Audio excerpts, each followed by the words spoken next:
Hello dear students, once again welcome to my YouTube channel Vigyan Har घर बने पाठशाला।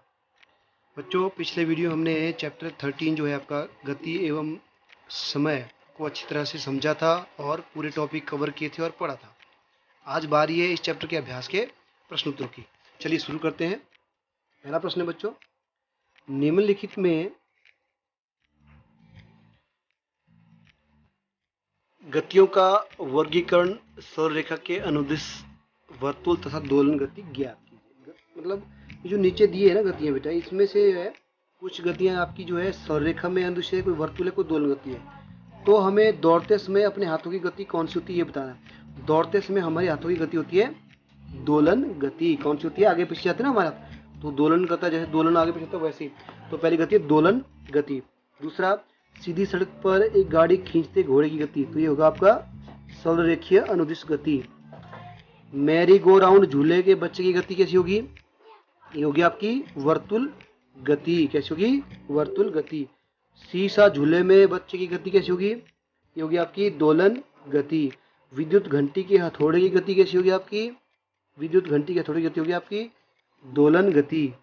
उसके बाद सीधे पुल पर रेलगाड़ी की गति कैसी होगी? सरलरेखीय गति। तो इस प्रकार जो है आप इनको बता सकते हैं अच्छी तरह से। तो इस प्रकार आपका पहला प्रश्न हो जाता है बच्चों। चलिए प्रश्न नंबर 2 पर चलते हैं। प्रश्न नंबर 2 क्या है आपका? निम्नलिखित में कौन सा सही है, कौन सा गलत है? तो समय का मूल मात्रक सेकंड है, बिल्कुल सही है। प्रत्येक वस्तु नियत चाल से गति करती है, अब ये गलत है। सभी वस्तु नियत चाल से गति नहीं करती, कोई कैसे चलती है। ग, दो शहरों के बीच की दूरियां किलोमीटर में मापी जाती है, बिल्कुल सही। किलोमीटर में मापी जाती है, ना कि मिलीमीटर और सेंटीमीटर में और मीटर में। ग, किसी दिए गए लोलक का आवर्तकाल नियत होता है। तो भाई आवर्तकाल भी कभी नियत नहीं होता, वो भी कभी बदलता रहता है। रेलगाड़ी की चाल मीटर प्रति आवर में व्यक्त की जा सकती है, ये भी गलत है। रेलगाड़ी की चाल होती है किलोमीटर प्रति आवर, प्रति घंटा, तो ये भी आपका गलत है। तो इस प्रकार जो बच्चों प्रश्न नंबर 2 भी हो जाता है। अब प्रश्न नंबर 3, एक सरल लोलक 20 दोलन पूरा करने में 32 सेकंड लेता है, तो लोलक का आवर्तकाल। अब आवर्तकाल का मतलब होता है 1 सेकंड में कितने दोलक पूरा करता है, या एक दोलन करने में कितना समय लेता है, वो होता है आवर्तकाल। ठीक है, तो 20 दोलन को पूरा करने में लगता है 32 समय। तो आपको पता है आवर्तकाल क्या होता है? लिया गया कुल समय बटा टोटल दोलन, तो 32 बटा 20 कितने आ जाएंगे आपके? 1.6 सेकंड। तो आवर्तकाल हुआ 1.6 सेकंड। चलिए आगे प्रश्न नंबर 4 तक चलते हैं। दो स्टेशनों के बीच की दूरी दी है 240 किलोमीटर और रेलगाड़ी को इस दूरी को तय करने में जो समय लिया वो है 4 घंटे। तो रेलगाड़ी की चाल ज्ञात करनी है। अब हमने चाल ज्ञात करनी है। चाल का फार्मूला हमें पता है, ली गई टोटल दूरी या दी गई तय की गई पूरी दूरी बटा लिया गया पूरा समय। तो दोनों ही देखो। अब हमें इसके मात्रक देख लेते हैं। मात्रक को बदलने की जरूरत तो नहीं है। दूरी दी है किलोमीटर में और समय दिया घंटे में, तो हमें कुछ नहीं करने की जरूरत है, किलोमीटर प्रति घंटे में आएगा। तो रेलगाड़ी की चाल आएगी तय की गई दूरी बटा लिया गया समय, यानी 240 बटा 4, तो आएगा 60 किलोमीटर प्रति घंटा। तो ये भी हो गया। प्रश्न नंबर 5, किसी कार के पथमापी यानी ओडोमीटर का 8.30 यानी 8:30 बजे का पाठ्यांक है 57,321.0 किलोमीटर और 8:50 पर उसका पाठ्यांक हो जाता है 57,336 किलोमीटर। तो कार द्वारा तय की गई कुल दूरी कितनी है? और कार की चाल प्रति घंटा प्रति मिनट में यानी किलोमीटर प्रति मिनट में मापना है। इस चाल को किलोमीटर प्रति आवर में भी व्यक्त करना है। तो देखिए, सबसे पहले तो हमें इसमें 2 चीज़ें देखनी है। एक तो इनिशियल पाठ्यांक है आपका 57,321 और फाइनल है 57,336। तो जो दूरी होगी कार द्वारा तय की दूरी होगी आपकी ये माइनस ये है, तो आएगा आपका 15 किलोमीटर। तो टोटल दूरी तय की गई वो है 15 किलोमीटर। अब 8:30 और 8:30 बजे से लेके 8:50 के बीच के जो जितना समय लिया वो है 20 मिनट। अब 20 मिनट को हमने करना है किसने में? घंटे में। तो 20 बटा 60 = 1.3 आवर्स। ठीक है, यानी 1/3 घंटा। इसलिए हम किलोमीटर प्रति मिनट में भी जैसे चाल आपको पता ही, चाहे तय की गई दूरी बटा लिया गया समय, यानी 15 किलोमीटर बटा 20 मिनट, तो आ जाएगा आपका 0.75 किलोमीटर प्रति मिनट। क्या है? किलोमीटर प्रति मिनट। अब इसको किलोमीटर प्रति घंटे में बदलना है, तो आपको कैसे करना है, देखिए तय की गई दूरी बटा लिया गया इसमें, यानी 50 किलोमीटर बटा 1/3 आवर्स जो हमने निकाला था ऊपर। आगे क्या जाएगा, 15 × 3 बटा 1 = 45 किलोमीटर प्रति घंटे की रफ्तार से। तो इसकी जो चाल है वो हमने किलोमीटर प्रति मिनट में भी निकाल दी, किलोमीटर प्रति घंटे में भी निकाल दी। तो उम्मीद है ये भी आपको समझ आएगा बच्चों। चलिए प्रश्न नंबर 6 की तरफ देखते हैं। सलमा अपने घर से साइकिल पर विद्यालय पहुंचने में 15 मिनट लेती है। यदि साइकिल की चाल 2 मीटर पर सेकंड है तो घर से विद्यालय की दूरी ज्ञात करिए। अब हमें दूरी ज्ञात करिए। हमें दिया क्या है, हमें दिया गया है समय और दी गई हमें चाल। तो मैंने आपको बता दिया था चाल का फॉर्मूला था दूरी बटा समय। अब उसी में से हम दूरी निकाल सकते हैं। दूरी क्या आ जाएगी, फिर दूरी आ जाएगी आपकी समय इंटू चाल। तो कैसे होगा, लिया गया समय जुड़ 15 मिनट, 15 × 60 सेकंड = 900 सेकंड, यानी लिया गया समय अब हमें सेकंड में बदलना है तो 900 सेकंड होगा लिया गया समय। अब दूरी निकालनी है तो आपको पता है चाल इंटू समय, क्योंकि हमें पता है चाल = दूरी बटा समय। तो अगर चाल दूरी आ गई तो चाल इंटू समय, इसलिए 2 × 900 = 1800 मिनट, यानी 1.5 किलोमीटर। ठीक है, अब आपको पता है 1 किलोमीटर में होते हैं 1000 मीटर, तो 1 पॉइंट यहाँ पे आएगा, फिर 0.1 और 8 के बीच में, तो इसलिए 1.8 किलोमीटर। चलिए आगे देखिए प्रश्न नंबर 7। निम्नलिखित स्थितियों में गति के दूरी समय ग्राफ को आकृति द्वारा दर्शाया गया है, यानी इनमें से हमने दूरी समय ग्राफ के द्वारा आकृति दर्शानी है। पहला, नियत चाल से गति कर रही कार। अब नियत चाल है, कार कोई एक समान गति से चल रही है तो आपको पता ही है सीधी रेखा में जाएगा उसको। ठीक है, समय दूरी और जो चाल होगी बिल्कुल सीधी रेखा में जाएगी, क्योंकि उसकी चाल क्या है, नियत है। दूसरा दिया हुआ है सड़क के किनारे खड़ी कोई कार। अब सड़क के किनारे कोई कार खड़ी है तो आपको पता है समय तो है इस तरफ और दूरी इस तरफ, तो क्या आएगा स्ट्रेट लाइन में, मतलब ना वो कोई गति कर पाएगी, खड़ी है वो, तो 0 उसकी चाल होगी। इसके बाद निम्नलिखित में से कौन सा कथन सही है, कौन सा गलत है, ये देखते हैं। तो प्रश्न नंबर 7 क्या है बच्चों, प्रश्न नंबर 7 है निम्नलिखित, ये हमने कर लिया। अब चलते हैं प्रश्न नंबर 8 की तरफ। प्रश्न नंबर 8 है निम्नलिखित में से कौन सा संबंध सही है। चाल = दूरी इंटू समय, क्या ये सही है। चाल = दूरी इंटू समय, ये गलत है। चाल = दूरी बटा समय, ये ठीक है। चाल समय दूरी भी नहीं है, ये भी नहीं, तो हमारा ख सही है। ठीक है।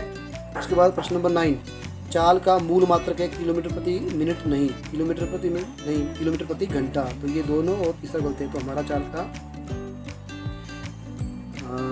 मूल मात्रक होगा आपका चाल का मीटर पर सेकंड, क्योंकि सबसे छोटा मात्रक ही मूल मात्रक कहलाता है, तो इसका उत्तर होगा मीटर पर सेकंड। उसके बाद प्रश्न नंबर 10 है आपका, कोई कार 40 किलोमीटर प्रति घंटे की चाल से 15 मिनट चलती है। इसके पश्चात वह 60 किलोमीटर प्रति घंटे की रफ्तार से 15 मिनट और चलती है। फिर कार की द्वारा तय की गई कुल दूरी क्या होगी, 100 किलोमीटर होगी, 25 होगी, 15 होगी या 10 होगी।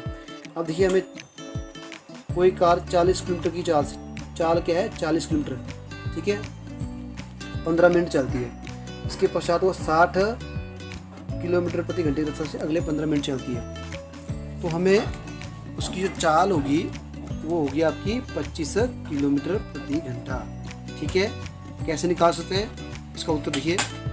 आपको पता है पहले 15 मिनट में उसकी चाल थी 40 किलोमीटर प्रति घंटा, ठीक है, और समय था 15 मिनट, तो 15/60 आवर्स दूरी आ गई आपकी, चाल इंटू समय = 40 × 15/60 यानी 10 किलोमीटर। तो पहले 15 मिनट में उसकी थी चाल 10 किलोमीटर प्रति मीटर, या दूरी क्या हुई, फिर पहले 15 मिनट में 10 किलोमीटर दूरी हुई उसकी। बाद के 15 मिनट में उसकी चाल थी 60 किलोमीटर प्रति घंटा और समय था 15 मिनट। अब मिनट हम घंटे में बदलते हैं तो 15/60 घंटा, और दूरी आपको पता है चाल इंटू समय, ठीक है। तो 60 × 15/60 क्या गया 15 किलोमीटर, और कुल दूरी हुई 10 + 15 = 25 किलोमीटर पहले और बाद में। तो कुल दूरी कितनी हुई 25 किलोमीटर। चलिए प्रश्न नंबर 11, मान लीजिए चित्र 13.1, ठीक है, 13.1 ये है, ये और 2, 13.1.2 में दर्शाया गया फोटोग्राफर 10 सेकंड के अंतराल के खींचे गए। ये 10 सेकंड के अंतराल है।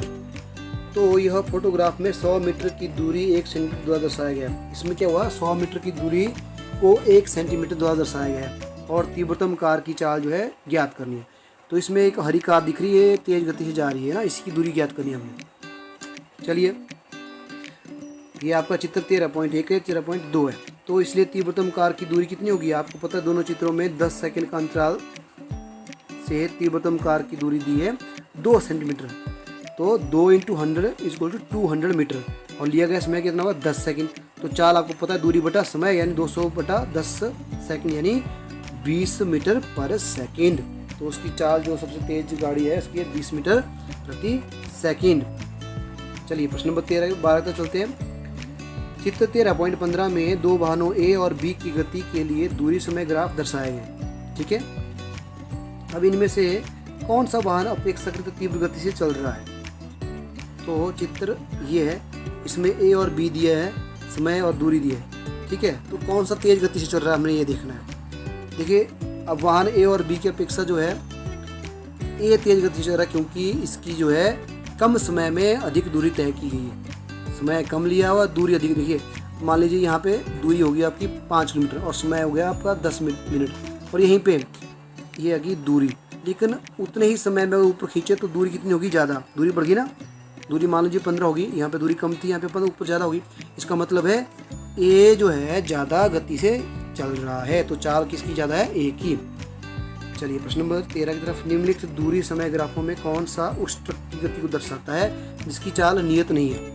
अब नियत चाल जिसकी नहीं है वो कौन सा दिखा रहा है। देखिए, ये नियत चाल वाला नहीं है, ये नियत चाल वाला नहीं है, ये भी नहीं है। तो ये है जो नियत चाल वाला ग्राफ दिखाता है जिसकी चाल जो है नियत है। यानी ये ग्राफ ये दिखाता है कि ट्रक की चाल जो नियत है। जिसमें चाल नियत नहीं है, या ये दिखा रहा है, ये दिखा रहा है आपका गाड़ी स्थित है, उसकी कोई चाल नहीं है, तो जीरो भी नहीं है। इसका मतलब ये खड़ी हुई अवस्था में ये नियत है और ये भी नियत नहीं है। तो उसमें उसका सरल रेखी ग्राफ जो तीसरा है ये वाला, यही दिखाएगा कि वह सरल रेखा में नहीं है। ये भी नहीं बता पा रहा है, ये बता रहा है कि चाल जो है जीरो है, ये बता रहा है कि वो स्थिर अवस्था एक नियत चाल से चल रही है, और ये भी बता रहा है, लेकिन ये नहीं बता रहा है कि उसकी चाल जो है नियत नहीं है। तो इसका उत्तर होगा तीसरा। तो बच्चों, इसी प्रकार जो है आपके ये 13 के 13 क्वेश्चन हो जाते हैं और मुझे उम्मीद है आपको अच्छी तरह समझ आए होंगे। जब ये प्रश्नों को आप समझें तो आप इनको ध्यान से लिखें भी, और लिखने के लिए वीडियो को पॉज कर सकते हैं और आराम से इनको नोट कर सकते हैं। तो चलिए, इसी उम्मीद के साथ कि चैप्टर 13 आपको पूरा अच्छी तरह से समझ आया है और अच्छी तरह आपने समझा होगा, इस वीडियो को यहीं ख़त्म करते हैं। मिलते हैं अगले वीडियो में एक नए चैप्टर के साथ। तब तक के लिए अपना ध्यान रखिए, सुरक्षित रहिए और स्वस्थ रहिए।